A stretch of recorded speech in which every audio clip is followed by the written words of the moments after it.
05 80 76425. Saya dari Prodi Hukum.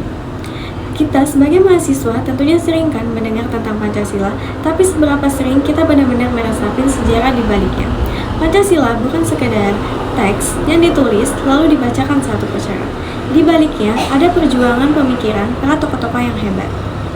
Hari ini saya akan berbagi sedikit refleksi tentang lahirnya dasar negara kita.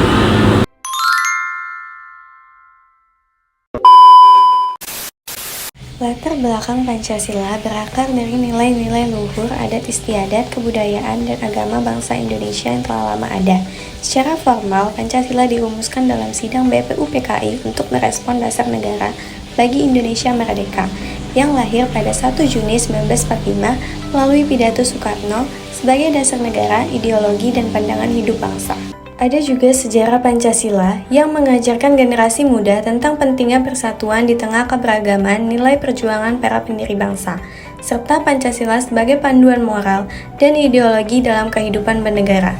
Ini membantu milenial membangun karakter, nasionalisme, dan kontribusi nyata dalam menghadapi tantangan modern dengan berpandangan pada nilai luhur Pancasila.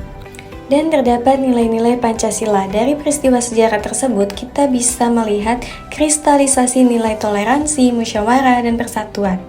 Para pendiri bangsa kita mengajarkan bahwa demokrasi itu bukan tentang siapa yang paling kuat suaranya, tapi tentang bagaimana kita duduk bersama untuk mencari mufakat. Mereka menunjukkan bahwa keberagaman adalah kekuatan, bukan alasan untuk terpecah belah. Lalu sidang BPUPKI adalah momen krusial perumusan dasar negara dan UUD yang terdiri dari dua sidang utama pada tahun 1945.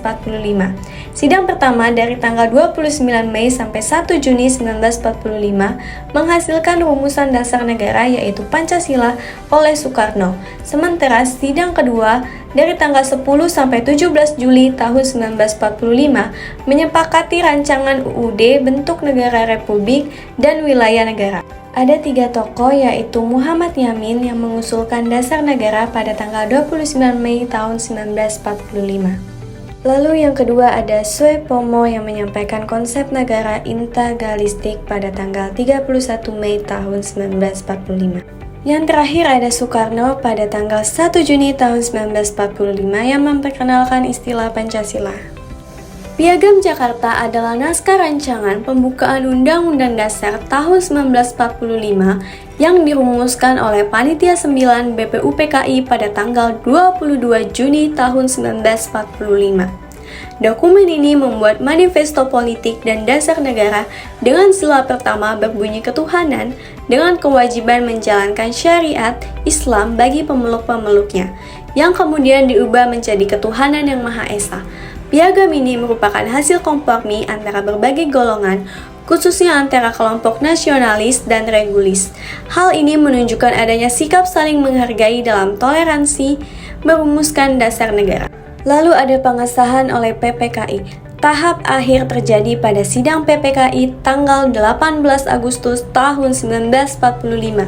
Dalam sidang ini, Pancasila disahkan sebagai dasar negara Indonesia. Perubahan pada sila pertama menjadi ketuhanan yang Maha Esa menunjukkan bahwa tokoh bangsa mengutamakan persatuan dan kesatuan di atas kepentingan golongan. Dari proses tersebut dapat diambil beberapa nilai penting. Persatuan mengutamakan kepentingan bangsa di atas kepentingan pribadi atau golongan.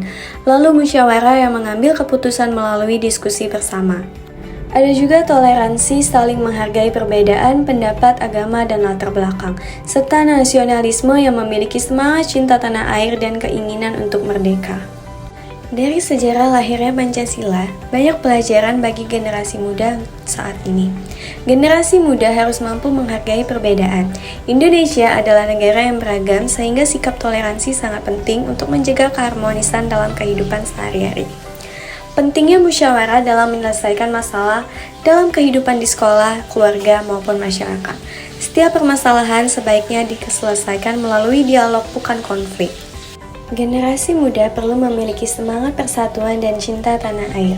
Di tengah perkembangan zaman dan pengaruh globalisasi, rasa nasionalisme harus tetap dijaga agar tidak kehilangan jati diri sebagai bangsa Indonesia.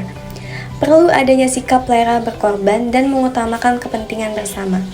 Para pendiri bangsa telah memberikan teladan bahwa keberhasilan suatu bangsa tidak lepas dari kerja sama dan pengorbanan.